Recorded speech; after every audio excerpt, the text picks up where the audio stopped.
Good morning and welcome to the Wellness Movement. You are watching Zingo TV, channel 250, 251, and the Her Network. So make sure to download Zingo TV on your app store. And so today, I have a very special guest, my friend and colleague, Karen Peterson. So I just wanted to read a little information about Karen, and then we're going to dive into this chat. So at 34, yoga found Karen in a treatment center where she was recovering from a lifelong addiction to alcohol and drugs. Karen has since recovered from a seemingly hopeless state of mind and body and has dedicated her life to the practice, study, and the teachings of yoga. So Karen is the owner and operator of Blissed Out Yoga and Fitness Studio, where she uses the space as her platform to help others heal so that they may discover their truest nature. Karen studies meditation for awakened consciousness under the guide of her beloved teacher, Juan Ruiz Napari, and incorporates his teachings into all her dynamic, therapeutic, and alignment-based classes. Karen creates a safe and non-competitive space for all students to dive beneath the surface of their daily lives to find deeper meaning and inspiration. She mindfully guides them to become their own inner gurus, so that they may embody the gracious host of their experience, the curious and fearless explorer of their bodies, and the conscious creators of their existence. Her classes offer creative sequences, intentionally themed, emphasizing proper alignment, focused pranayama, mindfulness, and meditation in several styles of yoga. For Karen, her practice continues long after she rolls up her yoga mat, for it is a way of life. Yoga was once Karen's way out, and it has since become her way in. She will forever be dedicated to the study of spiritual texts and has recently completed her own manuals for future trainings. Karen has also found immense excitement in hosting awakening retreats around the world. Gently spiritual in her approach, she hopes to awaken all of humanity one practice at a time. So amazing bio, and we have the yoga world in common because I taught for years and years and years and hung up my yoga shorts, but I still practice every day. Good. Yeah.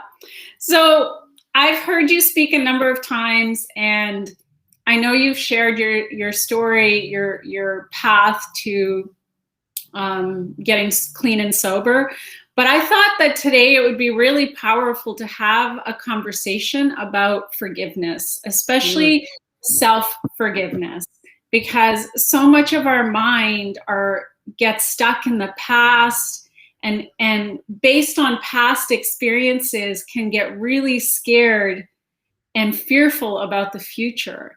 And especially in these times that we live in, I think it is powerful to have practices that remind us that we are the creator of our own lives, and that forgiveness is also an essential spiritual practice in order to create a balanced, happy, and joyful life. So I'd love to hear, what are some of the practices that you do? How do they help you? And what are some of your favorite self-forgiveness tools? I have a couple of mine, but I'd love to share. And I want to hear yours too. I'd love to hear yours. I'm super grateful to be here with you, Julie. I met Julie just a few months ago and absolutely fell in love with her. I feel that your vibration is really in alignment with mine, and that we're kind of on the same timeline. So I'm so glad that you came into my life, first of all. So for me, like I'm really still continuing to work on my forgiveness journey. I mean, I've forgiven myself, but now what I'm working on is releasing the guilt, the shame, the regret, the remorse, the self-pity. For a long time, when I first sobered up, I'm almost 43. So it's been about almost 7 years, but for a long time, because I had one slip at 13 months, but now I have 6.5 years of continued clean and sober time. But for a long time, I was longing, the years that I wasted. So I spent the first few years of my sobriety in sort of self-suffering making myself suffer for the way that I had destroyed my life. Like I burned my life to the ground many times, smashed my life to dust. And so I was like in this weird grief for who I didn't become, thinking like, because once I found sobriety and started to be with the light and come out of the darkness, I was sad that, from 11 years old to 34 years old, I was not living. I was just existing, and my life consisted of getting drugs and using drugs and coming off drugs and getting more drugs. And it was just this endless cycle of, I thought I was crazy. I didn't know that I had a disease. I just thought it was nuts. Like I couldn't understand why I couldn't stop. I wanted to stop with all my heart, but I just couldn't. And so I was in this place of feeling so sorry for myself that I had wasted so much of my life, right? And now I've through the help of my teacher and through work with meditation and with plant medicine, I was able to be guided by Divine Mother to show me that instead I need to switch it all to gratitude that I made it out at all. Like so many people that are trapped in drug and alcohol addiction will never ever make it out. That is how they will exist until they stop breathing. So I started to incorporate a practice of gratitude, which started with my sadhana practice, getting up at 4:44 a.m., prayer, meditation, journaling, and just that quiet time without any electronics, without any family members, without anybody, just me. And I made an altar, and I started to really hone in on the vibration of gratitude. Like I'm definitely living a life that at one time I certainly did not deserve. And I can be grateful that I found a way out, with the help of treatment and, outside help with therapy and that kind of thing. And then of course, yoga, meditation. And so the forgiveness for me, the true deep forgiveness that I've actually received has only actually been recently, because what was happening for me is that I would see the experiences that I had, especially when it comes to my daughter, my youngest daughter, because she was the first 6 years of her life, she was with me in my addiction, right? Until she wasn't. But those first 6 years of her life, I would, be in meditation and take myself back to some of those memories of how deeply I neglected her and how I couldn't be present because I was too consumed with my addiction. And I didn't see her for the gift that she was. Like a child is a gift for us to mold and shape and teach morals, values, all these things. And I wasted that. And, so I was being shown all these circumstances and all these past experiences that would just throw me back into the pit of despair and pity and remorse and guilt and shame. And I was stuck in the cycle where I would sob, like deep guttural sobs, like, from my womb space of just pain, right? For the pain that I caused others and the people that tried to love me and just could, like, I shoved them all away. And so just recently I had a journey through the guide of my teacher into a place of, where I closed that loop, like I finally closed that loop because yes, some things that happened to me in my childhood were obviously not my fault and hugely traumatic and absolutely played a part in me using alcohol and drugs to soothe and to numb out. But the healing is my responsibility. And, the guilt is serving no one. It doesn't serve her. It doesn't serve me. It doesn't serve anybody. It's why am I staying in that place 7.5 years later? I'm still in that same morass of pity and guilt and shame. So I actually was shown by Divine Mother and my guides and my ancestors that it's up to me to take myself out of self-made suffering, right? Like, yes, I'm the sufferee, but I'm also the sufferer. Like I'm causing myself to suffer so much more than I need to. So it was a pretty magical and profound experience that I finally was able to close that loop. I don't need to there's nothing I can do to change my past, right? It is what it is. Every single thing that happened, I cannot undo. You know what I mean? So why am I wasting my time and my energy focused on those horrific times? It's also keeping me stuck from who I'm trying to grow into, right? Because there's so much attachment to like, I did this and what a horrible person I am and what a bad mom I am. And, like, look at what I did to my poor child and blah, blah, blah. It's like, she has forgiven me. She's 14 now, almost 15. And she has fully forgiven me. Why can I not forgive myself? Right? I have forgiven my abusers. Why can I not forgive myself? Right. Yeah. Yeah. It's really, I think if anybody could be in the mind of another person and hear the thinking and the self-judgments and the places we keep ourselves stuck, like I have my own, things that I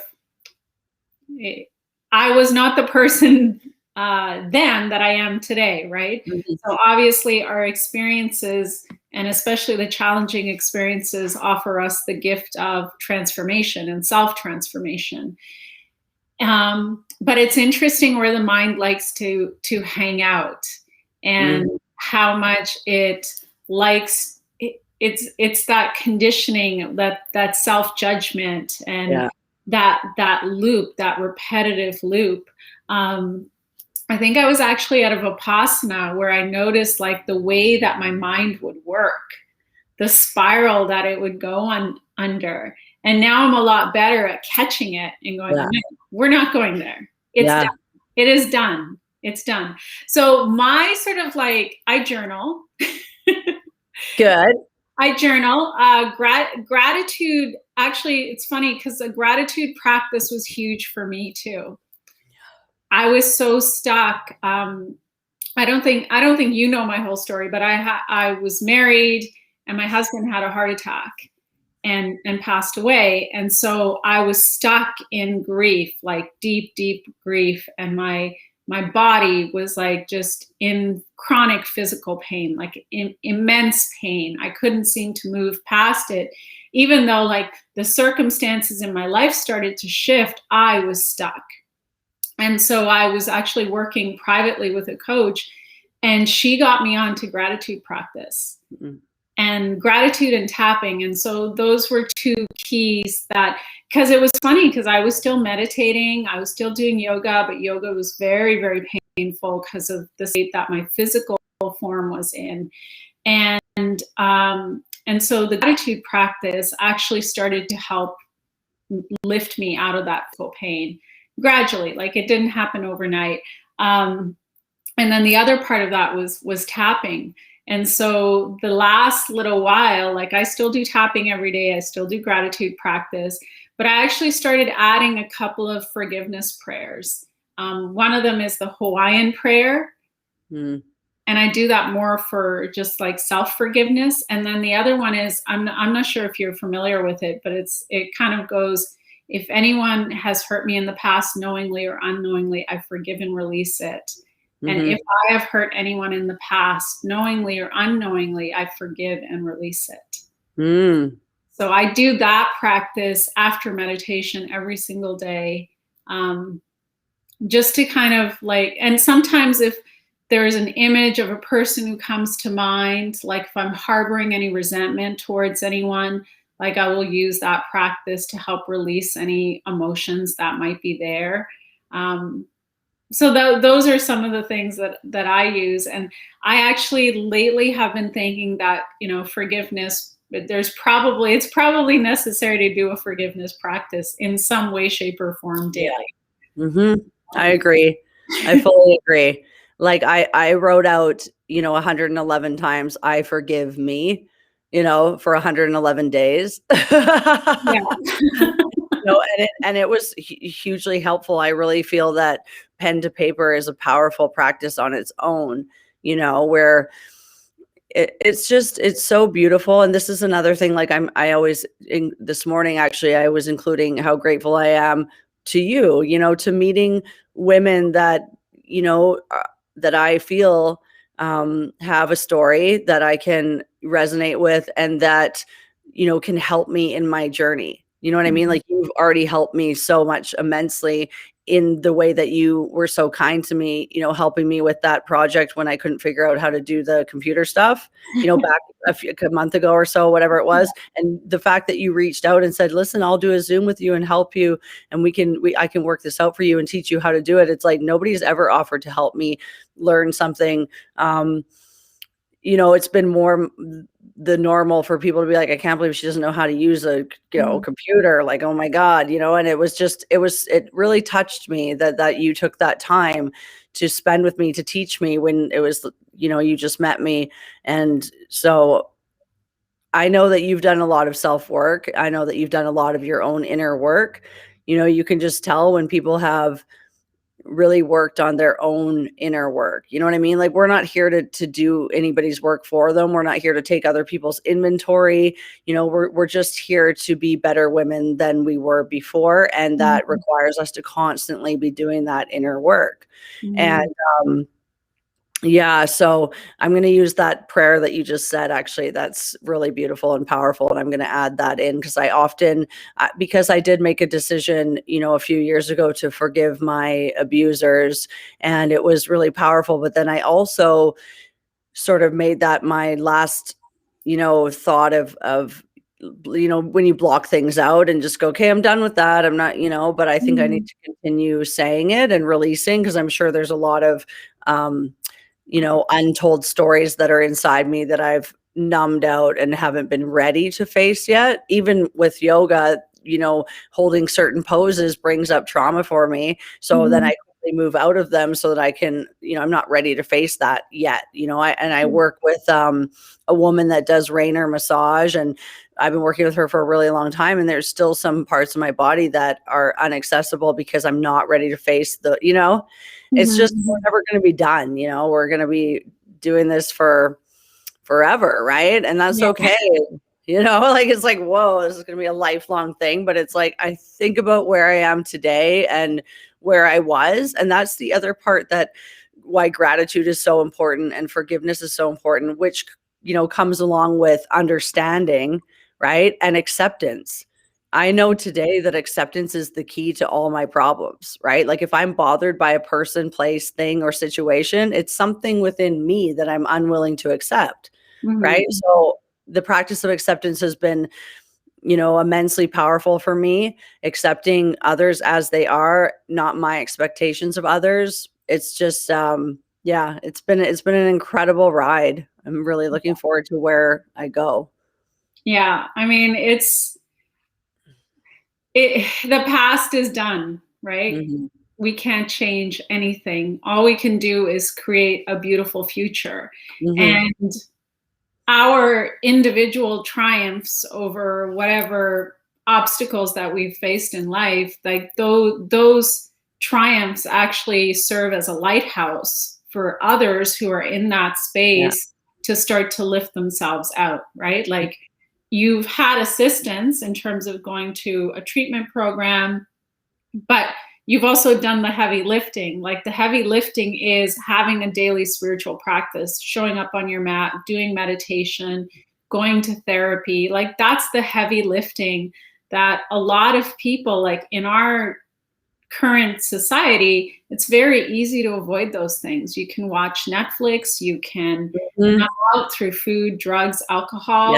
You can spend all your time online or on social media and completely, you're awake, but you're not awake. You're missing your entire life. There's so many ways to distract. To not do that self-healing work. But for those who choose to take it on and do it, and you really start to thrive, that serves as a beacon of hope for others. Yeah, that's one thing my teacher always says is eliminate the distractions, right? Eliminate all those distractions, be present. You're going to miss your life, right? It's going to blast right past you, and you're either totally in the past or too far in the future and not grounded, right? Like, yes, we can be spiritually high, but we still have to keep our feet grounded, Yeah, amazing. I also like every day having times when, because both of us do work in the online space, and it can be very easy to get consumed by technology. But I have times in the day where my phone's in airplane mode, I'm unreachable, and Yeah. or I'll like leave the house with my dogs, go for a walk, the phone's nowhere near me, and I Yeah. just get rid of all those distractions so that I can just have some time with myself and whatever is around me in the moment, instead Mhm. of, always being pulled out of that moment. Um, yeah. Oh, I wish we had, like, we only have a couple minutes left, but you have an amazing retreat coming up in Greece. Yes, yes, to Greece. So we're going to the island of Amorgos. This retreat is a awakening retreat, a bliss awakening retreat, and there's about 26 of us going, and we leave on July 29th. Really looking forward to it. It was supposed to happen last summer, but they canceled everything. So yeah, so it's been a long time in the making, and I haven't done a retreat since the December before, the virus. So I'm super excited. I've never been to Greece, but I know this resort inside and out because I've been dealing with them for 2.5 years now. Yeah, it's going to be amazing. We have one room left. If anybody's out there that's like feeling the call to go to Greece and, play with us, that's awesome. But yeah, I'm very excited. Yeah, that's amazing. And it'll be great to, if you're open to it, to have you on another time on the show when I have the longer segment, because I feel like we could probably talk for ages. Hours. Yes, Yeah. 100%. And Yeah. share more tips and tricks and things to help people to align to their true purpose. Yes, I Right? think the most important takeaway because it's a short little segment, but for people to start a practice upon awakening. You know what I mean? Upon awakening, what is it that you're doing as soon as you open your eyes, right? Like it's life changing to Mhm. create a practice upon awakening. Yeah. Yeah. So amazing. Thanks so much for joining Thank me today. you.